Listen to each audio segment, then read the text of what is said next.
ከህዝብ ኃላፊነት እንደተሸከመ ሹም አዋጭ የሆነውን መንገድ መምረጥ አማኑኤልን ደግሞ በተሳሳተ መንገድ እየሄደ እንደሆነ ማስተካከል ነው ተገቢ የሚሆነው።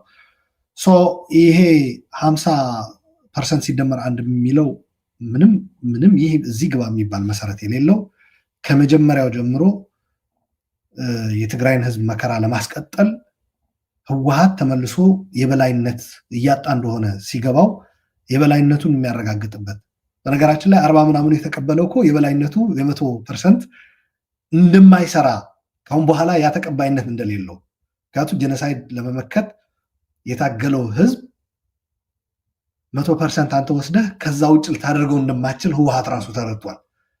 ከቆላ ተንቤን ተሸክሞ ያመጣቸው ወጣት በዛ 100% ውስጥ እንደሌለ ተረድቷል። በነገራችን ላይ ይሄ ጀነሬሽናል ዲቫይድም ግምት ውስጥ ያስገባ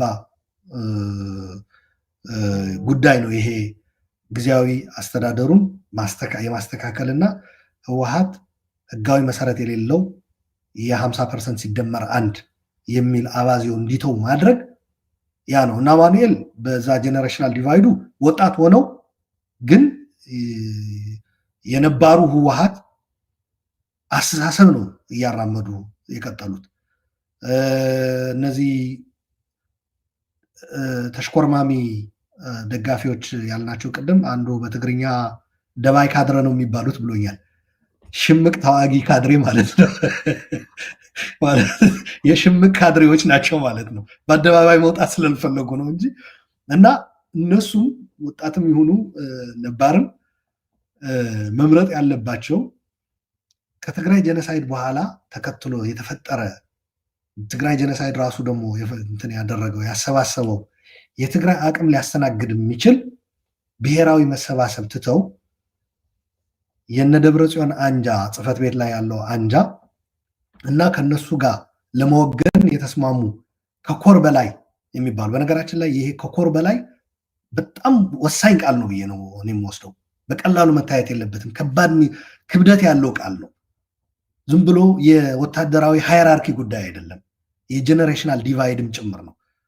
ይሄ ከኮር በላይ ሲሉ ከኮር በታች ያለው ትውልድ ደግሞ ያ የነበረው የቆየው አሰራር እንዲቀጥል የማይፈልግ ኢንክሉዲንግ እና አማኑኤልም ነፃነታቸው ቢቀዳጁ ከዛ ከአረጃ አስተሳሰብ ነፃ ቢወጡ ኢምብሬስ ሊያደርጉት የሚገባ ሊቀበሉትና ምንድን ነው የሚባለው ጆይን ሊያደርጉት የሚገባ ምጽንባር ነው የሚባለው በትግርኛ በአማርኛ እንትን እያለኝ ሊቀላቀሉት የሚገባ ሀሳብ ነው እየቀረበ ያለው። የትግራይ ህዝብ መፍትሄ አሁን ከገባችበት ትግራይ መውጫ መንገድ መሆኑ አንድ ምክንያት ሆኖ አብዛኛውንም የሚያሰልፍ ኢቭን እነሱ በተሰባሰቡበት እና አማኑኤል ጭምር ሊያራምዱት የሚገባ አስተሳሰብ አንድ ካረጃው አስተሳሰብ ወጥተው ማለት ነው እውነታውን ተቀብለው፣ ሁለተኛ እንደገና በሰራዊቱም ከነሱ ጋር የወገነው ሰራዊት ከኮር በላይ ያሉት ሰዎች ወደዛ ወደ አረጃው አስተሳሰብ እንሄዳለን ቢሉ ከኮር በታች ያለው ወጣቱ ትውልድ ግን የሚቀበለው ሐሳብ ይሄ ነው። ምክንያቱ የታገሉለት መሰባሰብ የአንድ ፓርቲ መሰባሰብ አልነበረም። ጀነሳይድ የፈጠረው የትግራይን ህዝብ ከጀነሳይድ ለመከላከል የተፈጠረ መሰባሰብ ነው። ይህንን መሰባሰብ የምታስቀጥለውና ቀጣይ የትግራይ መከታ እንዲሆን የምታደርገው በጊዜያዊ አስተዳደሩ በምታቋቁመው መንግስት በምታራምደው ፖለቲካም ጭምር ሲንጸባረቅ ነው። ይህንኑ ማስቀጠል የሚችል የፖለቲካል ዲስፐንሴሽን ሲኖርህ ነው። ካልሆነ ልክ አማኑኤል እንዳለው ህገ መንግስት የለም በፕሪቶሪያ ማዕቀፍ ነው ያለ ነው፣ የክልል ምክር ቤት ፈርቷል፣ ግን ወረዳና ቀበሌ ላይ ግን አለን እንዳለ አይነት ነው የሚሆነው ማለት ነው። ወረዳና ቀበሌ 100% ያረጀው አስተሳሰብ ይቀጥላል። ከላይ ግን 50% ሲደመር አንድ እንዲሁም አካታች የሆነ መንግስት ይኖራል። እዛ ላይ ደግሞ ህገ መንግስት የለም፣ ያለው የፕሪቶሪያ ስምምነት የሚባል ማዕቀፍ ነው። ይህ ማለት ያክል ቀልድ ነው የሚሆነው ማለት ነው። እኔ ጀነሬሽናል ዲቫይዱ ይታየኛል ልፈልጌ ነው። ህወሓት ቨርሰስ ህወሓት የህወሓት አንጃዎች አንዱ አንጃ ከአንዱ አንጃ ባለፈውም ገልጫዋለሁ። ጊዜያዊ አስተዳደሩ ላይ የሚያደርጉት ግብግብ ከመሆን አልፎ ያቺ መርከብ ሄዳለች። አሁን ለኔ አሁን ያለው ትውልዳዊ ወለዶአዊ የሆነ ዲማንድ ነው እየመጣ ያለው ገፍቶ። ጊዜያዊ አስተዳደሩ ይህንን ለማስተናገድ እንቅስቃሴ በጀመረበት ነው እነዚህ ከኮር በላይና ህወሓት ጽሕፈት ቤት ውስጥ የመሸጉ ሰዎች ያንኑ ለመድፈቅ ወደ መንቀሳቀስ የገቡት የኃይል እርምጃ የወሰዱት ማለት ነው። በዚህ ረገድ ይሄ አብዛኛው ህብረተሰብ እየፈለገው ያለ በዚህ በጊዜያዊ አስተዳደሩ በነጌታቸውም እንደ አንድ ሌጋሲ ሊነሳላቸው የሚችል ያስተዋወቁት ፖለቲካ ሌላው እንዴት ያየዋል፣ ለዚህ እንዴት እንቅፋት ሊሆኑ ይችላሉ የሚለው ነገር በትግራይ አቅም ላይ የሚወሰን ነው ብዬ ነው የምወስደው። በፌዴራል መንግስት እንደ ፕሪቶሪያ ተፈራራሚ እና ህጋዊ ድርሻ እንዳለው በጊዜያዊ አስተዳደሩ የራሱ ሰይ ሊኖረው ይችላል። ከህግ አንጻር መስተናገድ ያለበት ነገር ከፌዴራል መንግስት የሚመጣ ካለ ሰየው ድርሻ ሊኖረኝ ይገባልም ሊል ይችላል። ብልጽግና የሚባል በብልጽግና መሰባሰብ የሚፈልጉ ተጋሮች ቢገኙ ልታስገቡ ትችላላችሁ ሊል ይችላል። እዛ ውስጥ በዛ በብሔራዊ መሰባሰቡ እኛም አለንበት ሊል ይችላል። ያ ነው አንዱ ሊመጣ የሚችለው ከስጋት ማለት እሱን በደንብ እናውራው። ጌታቸውም እዚህ ላይ ሀሳብ ይስጥበትና አንዳንድ ነጥቦችም አሉ በጣም መነሳት ያለባቸውና እኔ እንዳልኩት አይ ቲንክ ህብረተሰብም ለውጥ ማምጣት የሚችልበት በጣም በዝቅተኛ ሪስክ ለውጥ ማምጣት የሚችልበት ነው ብዬ የማስበውንም ነገር ፕሮፖዝ ማድረግ እፈልጋለሁ ዛሬ። ግን እስቲ ቅድምም ያነሳነው ነገር አለ። አሁን ሁለቱንም ህወሓት እንደ ፓርቲ ነው ችግር ያለበት፣ እስካሁን የሄደበት መንገድ ትክክል አይደለም የሚል ቀላል የማይባል ቁጥር ያለው ህብረተሰብ መኖሩን እኛ ብቻ አይደለም የምንናገረው። ባለፈውም በውይይታችን ከአቶ አማኑኤል ጋር ስንነጋገር መኖሩን ሪኮግናይዝ አድርጓል። ለዛ አመሰግነዋለሁ። በነገራችን ላይ ሪኮግናይዝ አድርጓል።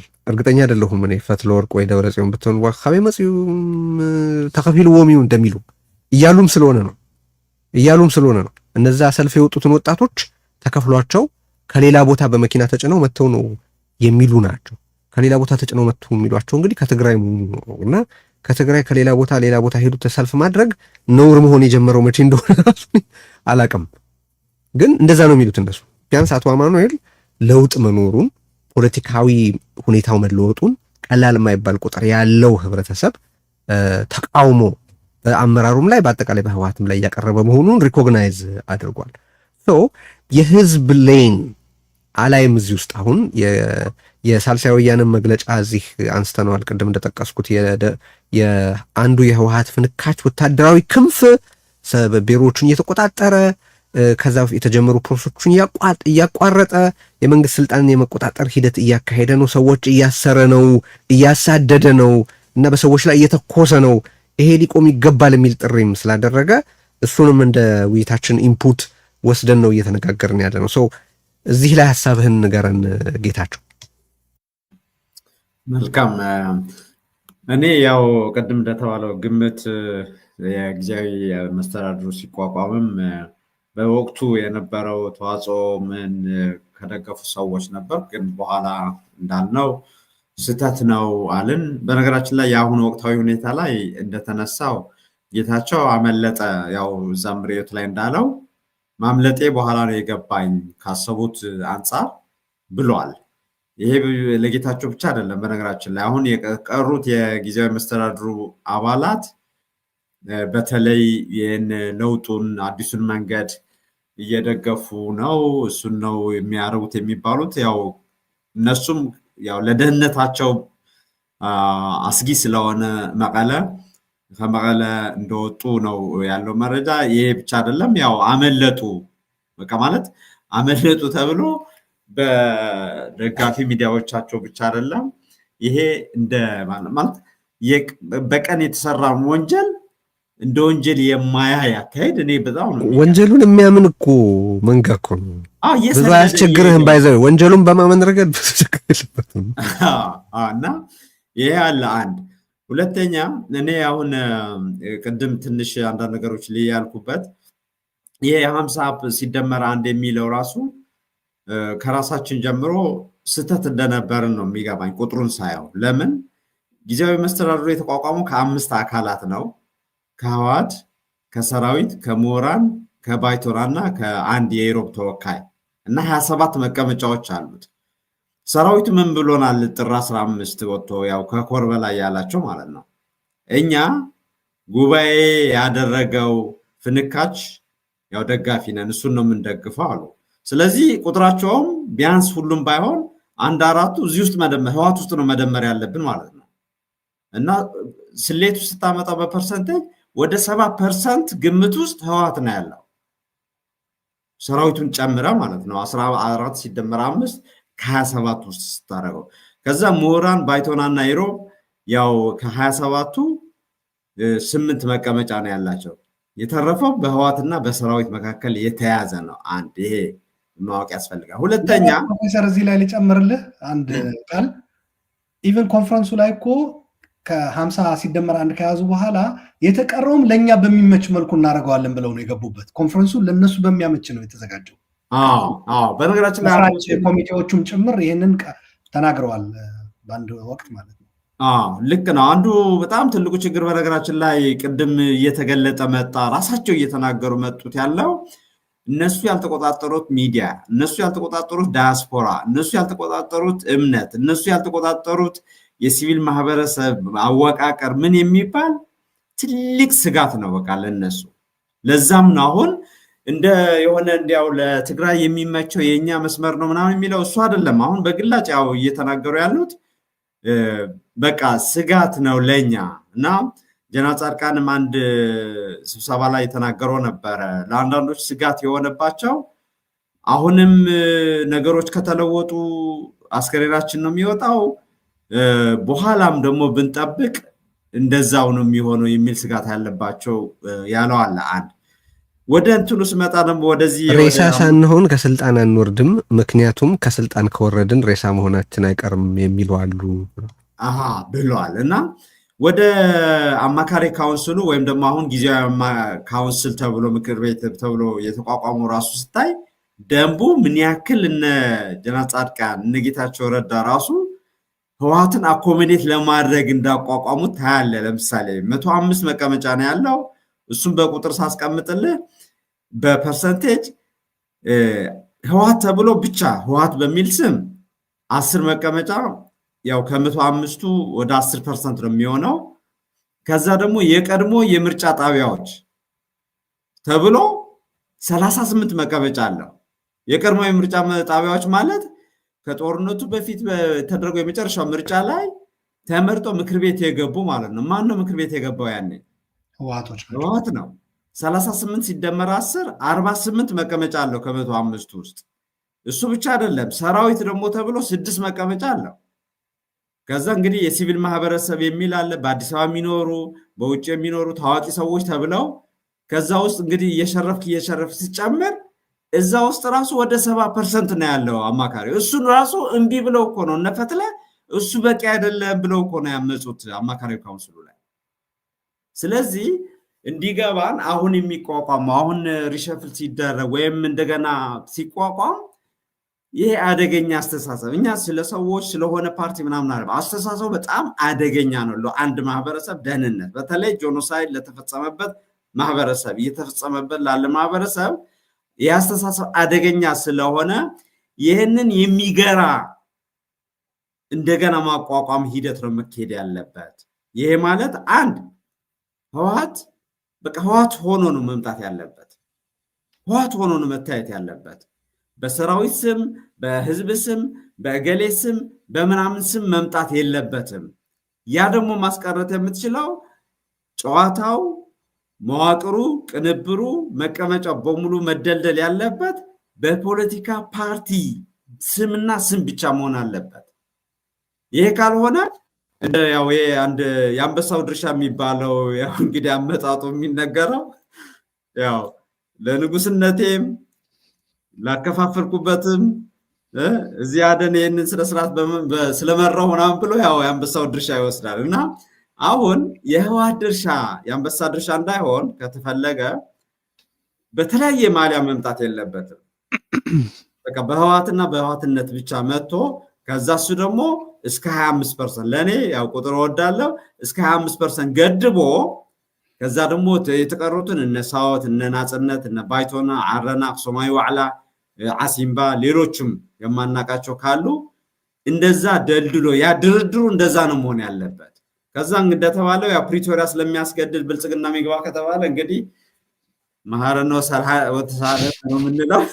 ያው አደጋውን ለማስቀረት ነው። እኔ በነገራችን ላይ ብልጽግና ተወካይ ሆኖ ቢገባ ከውጭ ሆኖ ካደረሰው ጉዳት የበለጠ ሊጎዳት አይችልም ትግራይን። ሰው ሳይኮሎጂ ማለት ነው። አደጋው ደግሞ ለእኔ ስጋት የሆነ ነገር እየመጣ ነው ብሎ አደናቃፊ እንዳይሆን ስላላችሁ ነው። አሁን እኔ ከቁጥርም ከስሌትም ከፍልስፍናም አንጻር እስካሁን በግምት ውስጥ የተሰራው ስህተት በአማካሪ ካውንስሉ ወይም ጊዜያዊ ምክር ቤቱ የተሰራው ስህተት እዚህ የመጨረሻው እድል እኔ ስህተት መደገም አለበት ብዬ አላምንም። በሲቪል ማህበረሰብም ስም ይሁን በምሁራንም ስም ይሁን በምናምን ነዋሪ በታዋቂ ሰዎች መገባት በፍጹም የለበትም። ህወሓት እንደ ህወሓት መግባት አለበት። ሌሎችም ፓርቲዎች እንደ ፓርቲ የፖለቲካ ጨዋታ መሆን ያለበት ለስልጣን የሚወዳደሩ ለስልጣን የሚገዳደሩ ብቻ መሆን አለባቸው ላለው።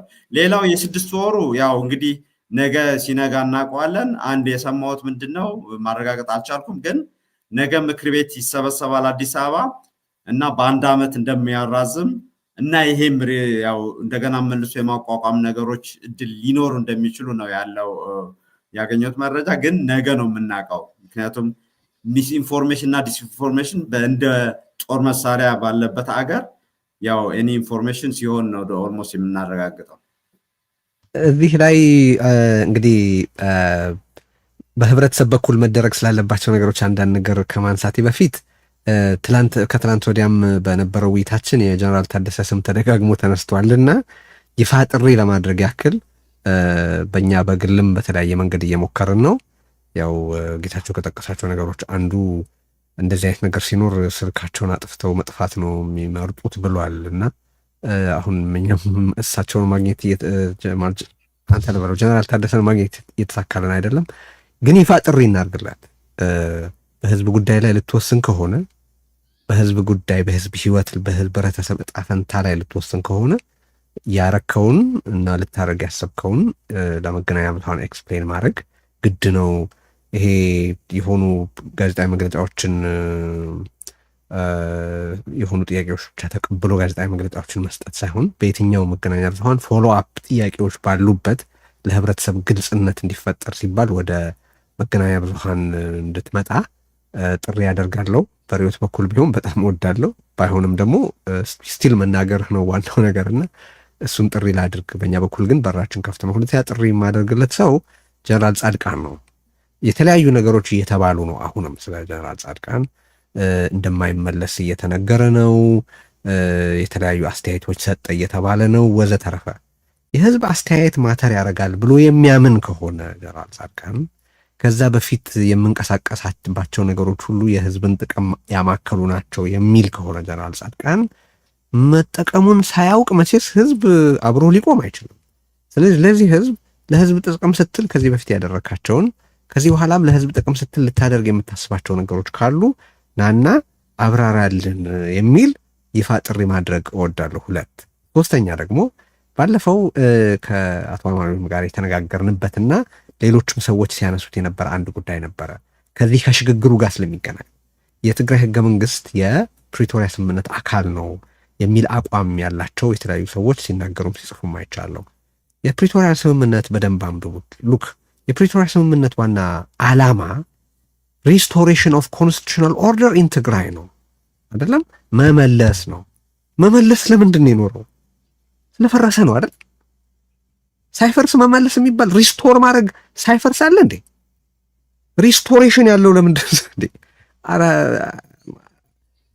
ትግራይ ወደ ህገ መንግስታዊ ስርዓት ትግራይን መመለስ ወደ ኢትዮጵያ ህገ መንግስታዊ ስርዓት በአጠቃላይ የፌዴራሉም ሆነ የክልል አወቃቀር ከ2012 በፊት ወደ ነበረበት ቢያንስ በብዙዎቹ ጉዳዮች መመለስ ስለሆነ የፕሪቶሪያ ስምምነት እኮ ጥረቱ ያ ነው። ትግራይ ህገ መንግስታዊ ግዛቶቼ ይመለሱ ብላ የመጠየቅ መብቷ የሚመነጨውም ከዛ በፕሪቶሪያ ስምምነቱ በተቀመጠው መሰረት የሂደቱ ቀስት ወደ ህገ መንግስቱ መመለስ ስለሆነ ነው። ከትግራይ ጥቅም ምንም የሚያጎለው ነገር የለም። በአሁኑ ወቅት የትግራይ ህገ መንግስት የፕሪቶሪያ ስምምነት አካል አይደለም ሲባል ትግራይ የምታጣው ነገር የለም። ምክንያቱም አት ኤንድ ኦፍ ዘ ዴይ